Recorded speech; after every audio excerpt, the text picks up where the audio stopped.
Welcome to Plus One Forward, the podcast powered by the Apocalypse, where we talk about tabletop role-playing games using or inspired by the Apocalypse engine. I'm your MC, Rach, and I'm joined today by my guest, Kevin Petker. Hey, Kevin, thank you for joining me on the show today. Hey, my pleasure. Thanks for the invitation. How long have you been playing Powered by the Apocalypse games? What was your gateway? Oh, boy. My story is a very, very sad, sordid story. Those are the best kind. They are the best kind. They're very apocalyptic. In late 2010, I was setting up an extensive and exciting Pathfinder game for my gaming group in Hamilton, Ontario. And then for Christmas, my friend Big Dave gave me a little black book. Little black book with someone wearing a gas mask on the front, and it was called Apocalypse World. I'm like, I'd vaguely heard of this. I'd seen character sheets with these odd clocks, which we had no idea what that meant. So over my Christmas holidays, I read Apocalypse World for the first time, and I fell in love. I fell absolutely, utterly in love, so much so that I sent out a group email to my gaming group saying, all other games are canceled. We now play Apocalypse World. It didn't go over well with everyone. A lot of the players embraced it, but some of the players were put off by it. I wonder if we were part of the same wave of Powered by the Apocalypse popularity, because I remember first encountering Apocalypse World in Hamilton, Ontario, too, at a HammerCon, and people were super deep into it at the time. I may have been partially responsible for some of that action going on in Hamilton. Well, I mean, I remember looking at the schedules for the HammerCon before I went, and there was a lot of Pathfinder. And then the HammerCon where I first went, it was a lot of Powered by the Apocalypse. This seems to sync up very closely with your story. Yes, I may be. I wasn't necessarily patient zero. I may have been patient zero, and my friend infected me.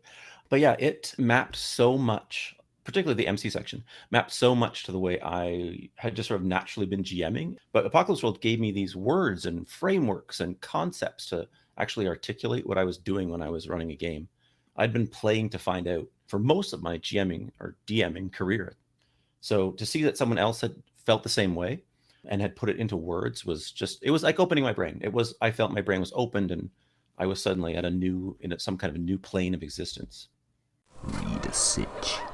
Our first segment of the show is Read a Sitch, where the guest and I will discuss some aspect of Powered by the Apocalypse play or table culture that our guest wants to spend a little bit more time reflecting on. Kevin, before we recorded, you were discussing that you want to talk with me about MC moves and how they can be used to color a narrative. Do you mind expanding what you mean by color a narrative? Oh, that's great. That's a great question. Yes, I'd love to expand on that. I love MC moves. Whenever I first pick up a PBTA game, I flip to the MC section or the GM section or the game, whatever they're called, and I look at what the GM will be bringing to the game when the players are having difficulties or what the challenges are. And it tells me what the game's going to be about, what the stories are going to be about. Mm-hmm. It gives a good sense of the way the designer intended the story to go. Yes, and what kind of challenges the player characters will face, and what kind of difficulties might happen when things get worse for them. Like Apocalypse World, first and second edition, there's a basic move called "Put Someone in a Spot." So that's Vincent and Meg Baker's great game. Put someone in a spot, make something difficult for them, do something to them, put them in the center of attention, what have you. And what I like about MC moves is that they can be both figurative and sort of literal within the narrative. You could put someone in a physically difficult spot. You could put them in a social situation, what have you. Kevin, do you have any examples from play where you put a unsuspecting player character in a spot in a way that paid off? When I play Apocalypse World, I love starting off with horrible, horrible things.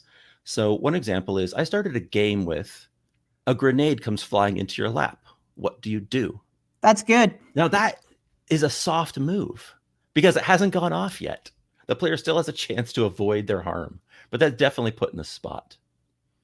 Now in Girl Underground, Lauren McNaman and Jesse Ross's recent zine game, here's what they have. Put them in a bad spot. I could definitely see the difference in the flavor between put them in a spot and then put them in a bad spot. Exactly. That shows you that things are going to be difficult. No matter what the spot is, it's going to be worse than it was a moment before. Now, I think the similar move in Masks, like Brendan Conway's Masks, The Next Generation, it's very specific about who's being put in the spot. Put innocents in danger. Now, this is a superhero game, so the superheroes are automatically going to be in difficult situations. But now you've put innocents in there. I think that is great. Yeah, it really captures an idea of the problems the MCs are going to face. I mean, you being the center of attention, negative or positive, is different from the bad spot is now occupied by these innocents. Obviously, in teenage superhero fiction, you have to go save the innocent bystanders, right? But making it crystal clear that this is the type of superhero story, I think really helps guide MCs into figuring out where their game should go. No, exactly. Worldwide Wrestling has sort of the opposite. You were talking about the center of attention. I think the sort of put them in someone in a spot move for Worldwide Wrestling is put a microphone in their face. Oh, that's good. So evocative. Exactly. And there's no escape. It's going to capture what happens. Not only is what's happening to the character is going to happen, but it's going to be recorded or it's going to be broadcast. It's a totally different kind of spot to be in. We're going to air it live. Exactly. Are there any other examples you found of that type of move reflavored depending on the game? Well, I'm not exactly sure if it's the same move, but it's very similar in Monster Hearts. This one, I love this one because it's just so brutal and so Monster Hearts. Leap to the worst possible conclusion. Now that is a horrible spot. Oh yeah, I got a good example for this. Do you have one? I've not played a lot of Monster Hearts, but I have vague recollections of having terrible conclusions drawn on my character. But I'd love to hear what you've got. I had once a young vampire stagger home to her trailer after a night of being out and coming across her mom, who was coming back from a overnight shift at the diner. And the player character was hiding the fact she was a vampire. And the mother was like, "Are you doing drugs? Oh my gosh, you're doing drugs, aren't you?" Oh, that's perfect. That is perfect. So yeah, I think all of these different moves, every PBTA game has a list, and generally they are all do something to the player characters. But tuning them, I think when you design a PBTA game, tuning your MC moves is one of the most important parts of the game because it will show what the stories will be, particularly if the players didn't do anything. This is a story about difficulty, danger. This is a story about spectacle. This is a story about bad things happening.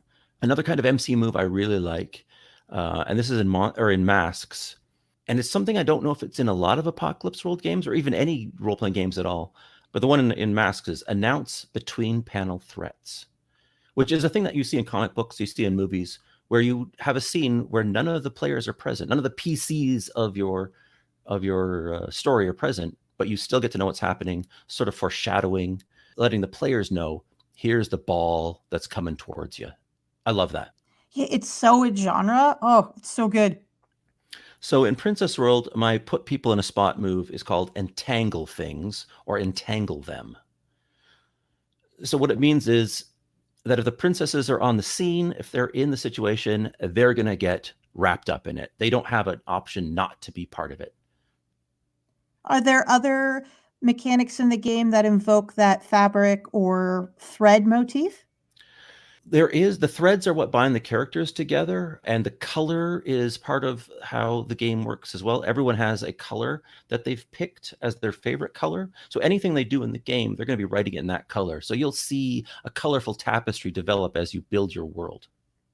And a final thought on this, for someone who is maybe at a gaming store or at a convention, do you think it's a good idea to maybe flip to the MC section and give a look of those MC moves to see if that game is the type of game they want to buy? I think that is a great idea, both as from a player's perspective and a game master's perspective. If you want to try a new game and you look at it, you open it up and you see moves that excite you, that you're interested in seeing the difficulties and dangers that the player characters will be facing, then get that game. But if you look at the MC moves and think, oh, this is not stories I want to tell, these are not stories I want to be part of, then maybe the game won't be for you. But I think, in my opinion, MC moves tell you what the stories are going to be or the flavor of the stories. I've got another example This is maybe my very favorite MC move that I have ever read, and it's from Girl Underground, and this is it. Make the world even weirder. Like when I read that, it just, because it's an Alice in Wonderland kind of game, and I'm Yes. like, OMG, I just want to make that move over and over again. It's almost too good of a move. Wow. On that note, are you ready to talk a little bit more about Princess World, Kevin? I sure am. Open your brain. It's time to open our brains, and Kevin is going to share with us his new game, Princess World. A game of girls who rule. Is there Yes. more to Princess World than the tagline? Well, what more do you need? These are awesome princesses doing awesome stuff in an awesome game. What's the full setting? So there's princesses doing awesome stuff. What does that mean? Well, basically how Princess World works is we've designed, my daughter is actually the original person who thought of the idea of Princess World. She pitched it to me when she was 3.5. She knew I was a game designer and she wanted me to make her a game. And she said it was about princesses. And we explored these concepts and we developed this group of diverse princesses that are all members of what's called the Princess Council. And they go around solving problems, trying to thwart what we call the fade, which is trying to drain the color and joy and life out of the tapestry of Princess World. Are the princesses just your standard Disney princesses, or are there different variations on the theme of princesses? In the base book, there are 9 core princesses that range from the proper princess, which is often what you probably think of when you think of the princess. The first thing you think of is usually probably someone with a crown, a gown, maybe a scepter.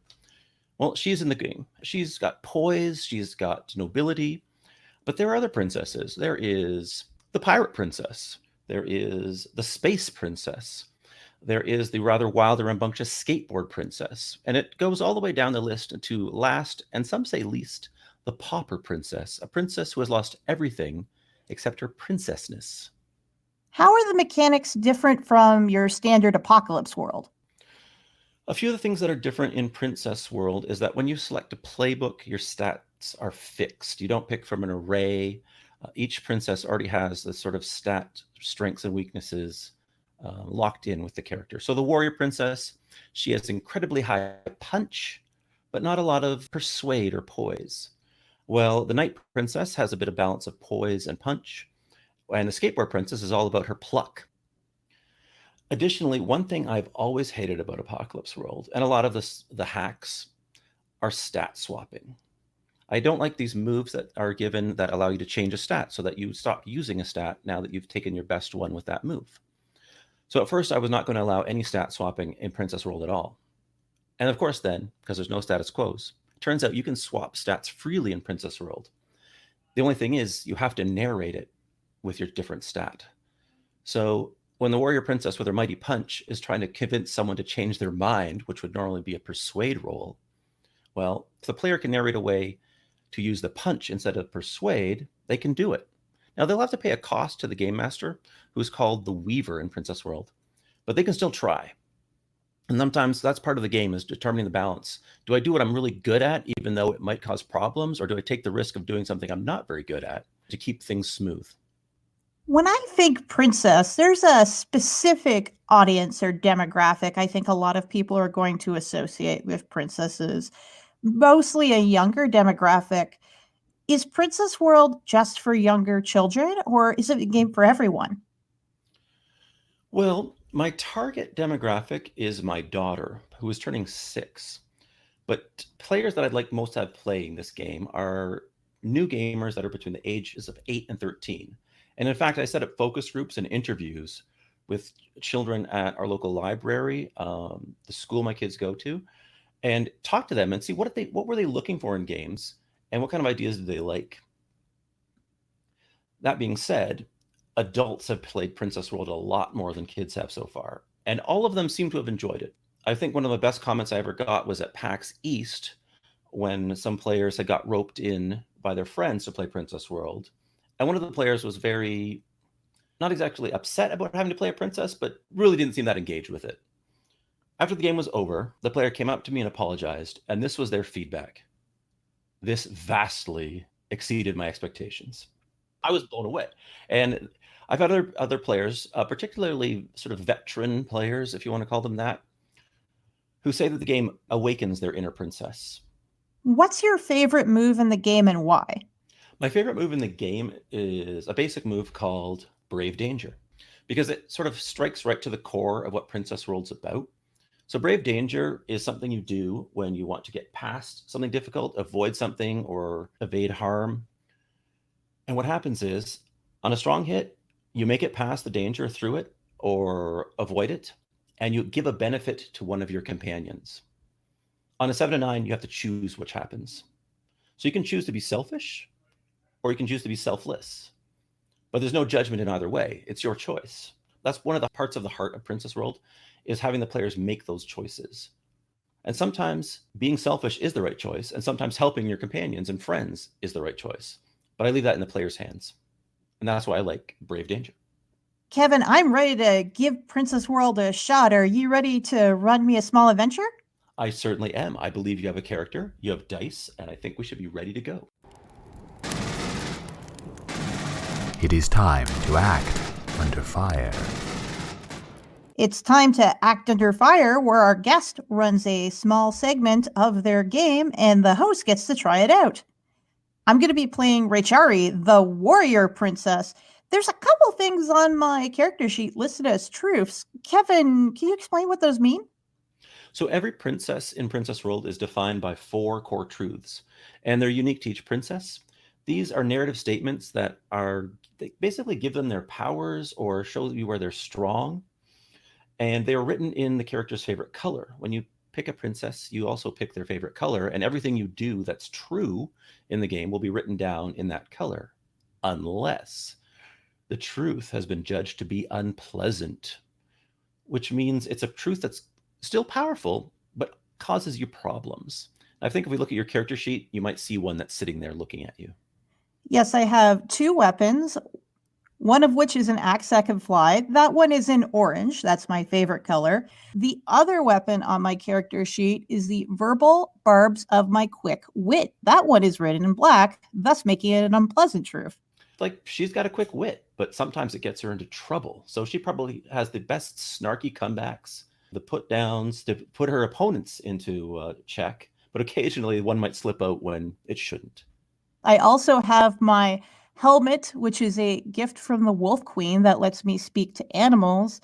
And my final truth is Pepper, who is the Wolf Queen's daughter. So a princess in her own right, but not really a playable one, who's also my sidekick. That's cool. Big princess, little princess. What else should we know about Rachari before we get started? Well, because she's the warrior princess, she has a fixed set of stats. She has a persuade of +0, which means she's not the best at convincing others to change their minds. She has a pluck of +2, which means she's pretty decent at braving danger. She has a poise, though, of -1, which means she has a difficult time asserting her authority or facing authority without backing it up with her punch, which is +3. A low poise isn't going to cause us any trouble in this adventure, right? Not at all. Princesses don't need poise, do they? 2 princesses that haven't shown up in this adventure, but you have threads that tie you to them, which means you have a connection to them that you can use to draw on their strengths. One of those princesses is Diana, the proper princess, and the other one is T-Crasher, the skateboard princess. So if you have threads with them in your times of need, if you want to access their knowledge skills, you can pull the thread, which means you flip it over and use it. And that lets you use their moves as if you had them. That's super cool. So what situation does Rachari find herself in today? Well, in the last chapter, an announcement had gone out from the Queen of Silver and Thunder that there was going to be a peace conference. She was brokering the peace between the wolf tribes and the bear tribes, because she is respected by both of them. And there was to be a great ceremonial dance, which Princess Driana, the proper princess, had been preparing for several weeks. Unfortunately, she's come down with a bit of a stomach bug. And when the fairy princess tried to wish it away, the wish went awry, and now she can only do things backwards. The only other character who knows how to perform the dance, well, at least has seen the dance done, is Princess Rachari. And she finds herself now in an ill-fitting costume combining wolf and was it bear? Yes, bear. Bear elements. And she must be prepared to do the ceremonial dance to bring the two tribes together. It is the massive ballroom of the Queen of Silver and Thunder, which rests on large wires that are suspended above a caldera of a volcano. So please try not to slip off during your dance. It is filled with a multitude of nobles from the various kingdoms, tribes, and realms, for bringing peace between the wolf folk and the bear folk will bring peace to the realms. So, Richari, where is the Princess Council, aka you? I think Rachari is getting ready to step out onto the scene and perform the ceremonial dance, but she's going to take just a quick moment to try to assess the situation as best she can. And I think she's going to fall back to her standard special, being a warrior princess. So she is going to use Know Your Strength to try to get a read of the situation as well as a warrior can. Excellent. So that will require you to roll with pluck. So that was not a great way to start off this adventure, and that is a 6. Oh, that is the best way to show off the start of this adventure. As you're surveying the land and all the participants of the Grand Ball, Richari, you notice that your rival, Stisis, a member of the bear tribe, is watching you with a very, very sly look upon her face. What kind of princess is Stisis other than a bear princess? She is known as a dragon princess because she is rough, tough, and ready to fight. Though she looks well appointed and well dressed in her ceremonial gown. She looks remarkably confident that she's going to be able to do this incredibly difficult dance. What do you do? Well, being the stubborn, thick-headed person I am, I think I'm going to push my way through and start doing the dance first before she's able to. Oh, I see. So what you're basically going to be trying to do there is assert your authority as the better dancer and warrior.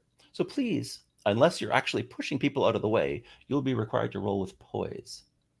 If you wished to roll with punch instead, you can give me a blot of fade, which is a currency that you generate when you do things sort of against the rules that I can use later to cause more difficulties. What's your choice? I think I'm going to give you a blot of fade, and I'm going to roll this with punch because I think I want to jump out and do one of those 3-point superhero landings. Just nice. Change the opening a little bit and physically punch the ground. Go for it. That's a little bit better. I picked out special princess dice for tonight's game, so that would be a 12. A 12. What's the sound that occurs when you hit the dance floor? I think there's the sound of hitting the dance floor, and this is suspended above a volcano, correct? That is correct. What's suspending it up again? There's these large cables that look like they're made out of like intertwined silver. They almost look like silver vines. There is a hum as those silver vines grate up against each other. It doesn't sound like grating, but almost like a melody. I was not expecting it to sound as elegant as it was, but I'm willing to roll with it. Okay, cool. So because you got a 10 plus on assert your authority, which means you were basically saying, I'm dancing first. And because you got a 10 plus, your opponent has this option to either do what you want and treat you the way you want to be, or they would suffer a temporary unpleasant truth. Well, I'm sorry to do this to you, Richari, but your rival is going to suffer a temporary unpleasant truth, which is, I am very angry at you for knocking me out of the front of the line. But she is rapidly walking towards you. What do you do? We talked about threads a little bit earlier, correct? That's correct. And I think I'm going to use a thread on the proper princess to invoke her special. Ooh, know your place. So please roll with persuade. Yeah, I'm going to engage with this other princess in a social situation, try to get a sense of how I should be socially dealing with her. Now, roll with persuade. That's a 5. My princess dice are not really working out for me tonight. Not working out for you. Because she had an unpleasant truth that you put on her, you have +1 to your die roll when you are going up against her. But that is still a miss, I believe.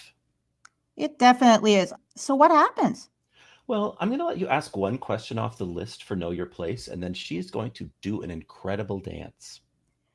Richari really wants to know what the best approach is because she wasn't expecting this other princess to come up to her. She thought I was going to make this amazing entrance. Everyone was going to be in awe of me, but that didn't quite happen the way I thought it would. So your best approach would be to let her sort of set the standard, and then you'll know how to beat her. Oh, great.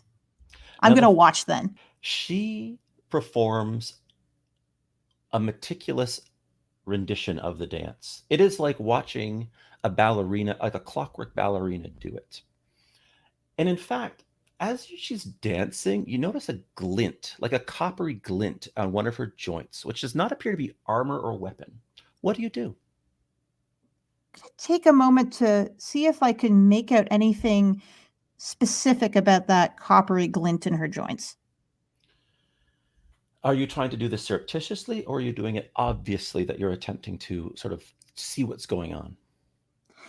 I'm going to try to obfuscate it just enough because I imagine everyone in the audience is watching her in awe, and I'm going to try to watch her in awe as well, but maybe lean in a little bit too much, pay a little bit too much attention. All right, so you're trying to obscure this. So you're braving danger. You're braving danger of being noticed. So please roll with pluck. That is an 8. An 8. So do you not suffer in difficulties, or do you give an advantage to someone else? With the 7 and 9, you've got the option. Since you're a son of a princess alone, except for Pepper, your boon companion, it's probably better to take one for yourself than to share it out. I think what's going to happen is I'm not going to suffer any difficulty. So then you'll see what you want to see, which you'll notice that there seems to be little tiny clockwork armatures and gears assisting her joints. What do you do? Is that something the Bear Kingdom is known for? Or the Bear Tribe is known for? That is definitely not something the Bear Tribe is known for. The Clockwork Kingdom, where the Skateboard Princess and Space Princess are currently investigating things, are very well known for minute clockwork devices. What do you do? I could take a moment to scan the audience. Is there anyone here that is visibly related to the Clockwork Kingdom? There's lots of people from the bears and the wolves, of course, but anyone who has those telltale signs of being from Clockwork. Well, since you're engaging in a social situation to know your place, which is basically what you're trying to do, do you have another thread with the proper princess? I definitely have another thread I can spend. Please flip that thread and roll with persuade. A little bit better this time around. That's an 8. 8. You can ask one question. Who or what here is out of place? Oh, the clockwork mechanisms that seems to be powering your rival are definitely out of place. And far up in one of the wires, high above, you see that there is another glint of this brassy metal. And up there appears to be someone dressed in a clockwork suit who is manipulating a small object. No one else notices him or her or it, but you. What do you do? Again, being the warrior princess, I'm going to go up and deal with that myself, I think. I'm going to try to slip back through the crowd and see if I can weave my way to where they are. Now, Princess Richari, I have a question for you. Sure thing. Did you bring your axe to the dance? Of course, I have it tucked away in my ceremonial costume. Who wouldn't bring an axe to a dance? Of course. All right, so if you're attempting to escape the crowd, basically what you're doing is you're trying to face the authority of the dance, which says everyone should pay attention to the dancers. So to escape and let yourself get away, you're not braving danger, you're facing the authority or trying to resist the authority of the dancers. So please roll with poise, unless you're doing it in a rougher and tougher way. Well, let's give poise a shot. What's the worst thing that could happen at -1? Exactly. A 6 is the worst thing that can happen with -1. 6, excellent. A 6 is excellent. Well, you're able to push your way through, but you're drawing attention to yourself. You're drawing a lot of attention to yourself. And it looks like your rival is getting a little bit angry about this, but people are beginning to sort of hiss and boo that you're being so disruptive. So I'm going to put a temporary unpleasant truth on you that says, I am the center of negative attention. What do you do? I think Richari's going to have enough sense to know that there isn't really an opportunity to sneak away and deal with this, that the best solution to this situation is to power through and do the superior dance. I mean, all the attention is on me already, right? Oh, excellent. Excellent. So then you dance? As soon as it's my opportunity, I am going to go and rock the dance floor properly this time. Excellent, excellent, excellent. So again, this is, unfortunately for you, another assert your authority. You are asserting that you are the better dancer. So you can roll with poise if you do it delicately or in the proper way, or you could give me another blot of fade to do it in a more dramatic way. I'm going to give you a blot of fade to do it with pluck. I'm spunky. I already know I'm the outsider of this situation that everyone's looking down on. Why not do that with a little bit of flourish? Excellent. Please roll with pluck. And that is a 9. Phew. Ooh, interesting.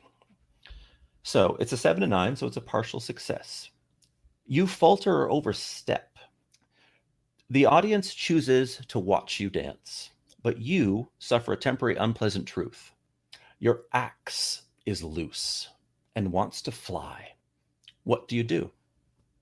I think I'm going to let it fly, but make it look like it's part of the dance, sort of in the way that gymnastics will use objects like ribbons and balls in their performance. I'm going to try to use my axe in a way that lets it fly, that's elegant and in time with the steps in the sequence. Now, are you trying to assert your authority over your axe, or are you just trying to convince others that you meant to do this? That I meant to do this. All right, then roll with persuade to convince others that this was a proper part of the routine. So that is another 6. Oh my goodness. Well, your axe sometimes has a mind of its own. And it is decided that the big threat is not your rival, but the clockwork puppeteer far above.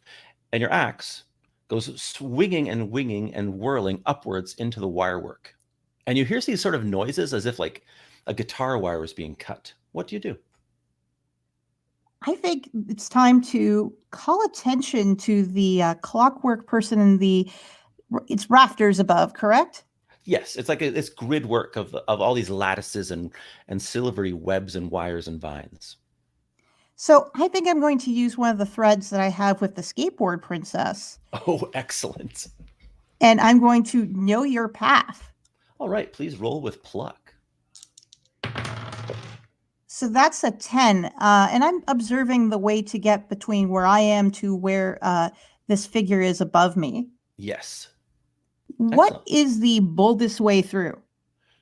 The boldest way through would to call back your axe, grasp it firmly by the handle, and fly up with it. Who or what will try to stop me? You notice that the clockwork puppeteer above is doing something with their hands, but an extra set of hands and then another set of hands have become coming out of their back and appear to be like launching these small sort of glittering orbs. And what is the safest way through? The Queen of Silver and Lightning, if you get her attention and point this out, it's kind of her party. Yes, someone's definitely trying to crash her party. I think with, again, all the attention on me, I'm going to play it safe for now and cry out, look, there's someone above there. They seem to have some controllers or wires. What are you trying to accomplish here? I'm trying to get the attention of the queen towards the figure that's up in the rafters. You're using convince others to change her sort of center of attention. So that would be a roll with persuade. And that's a 9. A 9, excellent. On a hit, she listens to you. Does she find you charming, convincing, or trustworthy? I think it's going to be trustworthy. I'm not trying to screw around with anyone here. I am honestly trying to make this the most fair dance competition possible. Excellent. So you get a 7 to 9. She will attempt to do what you wish, but you must first provide her with a favor, gift, or incentive. So she's looking at you and looking where you're pointing, and she's got this look on her face that individual up there is not the only one disrupting the party. So she's going to be expecting something apologetic from you. What type of apology would she be expecting? What would be appropriate for her? That you would restart the dance and do it the right way. Okay, if she does something about the figure in the rafters, we can start this whole dance sequence the proper way, and there will be no one-upsmanship. We will do everything as was rehearsed and to the best of my ability. She points her scepter up at the individual with the clockwork, and a bolt of lightning shoots out and strikes them solidly, scattering the small little silver and brass particles all over the place. At that exact same moment, your rival collapses to the ground. What do you do? I'm a good person. I'm going to run over and check on her. Oh, that's delightful. Well, please roll with persuade to convince her that this isn't an attack. I'm not very convincing. Let's leave it excellent. at that. All right. Well, you're running at your rival after she has collapsed. Well, she leaps up with a roar and says, "I knew this was a trick on your part. Now you'll face the wrath of the Bear Clan." And she sort of whips out these like double daggers in each hand and is ready to rock. What do you do? I show my open hands. My axe is still flown off. I'm like, I'm just making sure you're okay. This is not an attack. I will be happy to start this dance competition all over again. Maybe we can make it into like a dance fight competition. That might be cool. Did you say dance? She says, "Did you say dance fight?" Yeah, dance fight. So like she clashes her sort of double daggers together and like, "This is on." And she like leaps at you. And they're coming at you. They're going to cut you. What do you do? You are still, remember, you are still wearing an uncomfortable ceremonial costume. Now she is kind of encumbered because her clockwork isn't working either. Mhm. But dance fight, I think she's up for it. Dance fight. I'm going to try to maneuver away from her strike and see if I can grab hold of one of her daggers until my axe comes back. Oh, cool. So you are trying to thwart opponents, which means you're going to roll with punch. I'm good at punching. I like this. So that is a 9. A 9. So you can inflict a temporary unpleasant truth on her, but on a 7 to 9, she'll put one on you as well. I think she's missing a dagger now because I have it. That is a temporary Excellent. unpleasant truth. That is a temporary unpleasant truth on her, and the temporary unpleasant truth on you is you're not really that well trained in daggers. They're too small for fun. Oh, So- I see the complication here. So you're sort of dancing around each other with your daggers. There's like flashes and clashes as they strike. She's at a disadvantage, you're at a disadvantage, but everyone's watching. The Queen of Silver and Thunder does not seem amused by the dance fight. What do you do? I'm going to turn to the other princess and say, the queen doesn't seem really impressed with us. Maybe we could schedule this after the proper formal dance. Please roll with persuade to convince her to change her mind. That's a 7. A 7. Does she? Does your rival find you charming, convincing, or trustworthy? So I want to go with trustworthy in that I am promising that we'll do the proper formal dance. We'll do the full dance fight after. It's going to be awesome. People are going to be talking about it for weeks, but we probably should do the thing that we set out to do. Because the peace might be a good thing. Yes. Well, let's see. She was a 7 or 9, so she's going to acquire a favor, gift, or incentive. So she holds out her hand that used to hold the dagger, like her other dagger, and she's basically implying, "Give me back my dagger." Oh, yeah, I give back the dagger. I All give right. back the dagger of a knot. All right, It's cool. nice. So she'll resheath them wherever they were hidden. Like, you're not sure where they came from, but they came out quick. And your axe is sort of swooping down, like sort of like watching what's happening. But once you sort of back off, it takes a less sort of offensive stance. And now do you wish to do the real dance? I think it's time to do the real dance and complete the ceremony. Well then, brave danger, roll with pluck to do it right. So we got there eventually with a 9. A Oh, wait, 9. with pluck. Sorry. We got there eventually with an 11. An 11. Excellent. So you will do it without difficulty, and you will give an opportunity to someone else. Who would you like to give it to? I'm definitely giving it to the other princess as a gesture of goodwill. Excellent. Excellent. That will take off one of her disadvantages, one of her unpleasant truths. And she nods and smiles afterwards. You guys have done your incredible dance. People have applauded and howled and clapped. And it looks like peace may be breaking out between the wolves and the bears. And I can't remember her name. I didn't write it down, but I think it was like a Triska or something like this. Yes, something like that. Sorry, it slipped my mind too. Oops. I know. So Triska now looks at you and says, "That was very well done. Now Same to you. let's get to the real dance." And I think the scene could end there.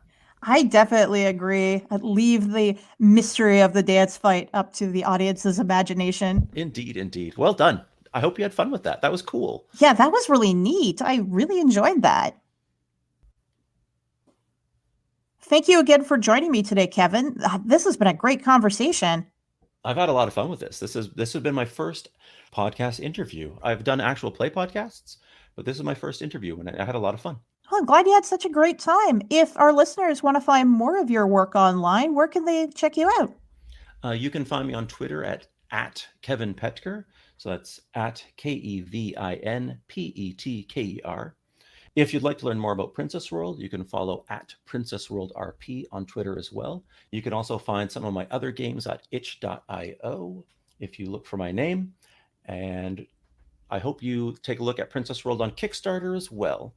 We're partway through the campaign, and I hope you will enter the tapestry and join us with the princesses. And thank you once again. Plus One Forward is a production of the Gauntlet community, Richard Rogers and Rach Shelkey. You can find us at gauntlet-rpg.com or follow us on Twitter at +1FWD. If you would like to support our show, visit our Patreon site at patreon.com/gauntlet. The games mentioned on this show use the Apocalypse engine, which is a creation of Vincent and Magay Baker. The music for Plus One Forward is from the Savage Aural Hotbed CD Gomi Daiko. The songs used are Gomi Daiko, Metal Version, and Drowning Attitude. You can find more amazing tunes by Savage Aural Hotbed on their website, www.savageauralhotbed.com.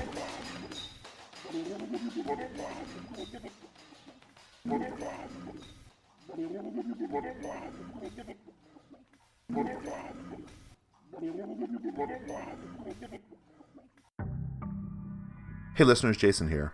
I want to let you know that Brindlewood Bay is now available in the Gauntlet's $6 Patreon feed. Brindlewood Bay is a Powered by the Apocalypse game about a group of elderly women solving murder mysteries in and around the namesake town. As they investigate these crimes, they become increasingly aware of the activities of a dark cult called the Midwives of the Fragrant Void, and will have to come up with a plan to stop them. The game is basically Murder, She Wrote meets The Shadow over Innsmouth, and we think you're going to love it. Your $6 pledge in February gets you everything you need to play Brindlewood Bay. The core rules, including a file for printing them as a zine, character sheets and other play aids, plus 5 mysteries: Dad Overboard, All Hallows Scream, The Great Brindlewood Bay Bake Off, Jingle Bell Shock, and A Murder Most Mucky.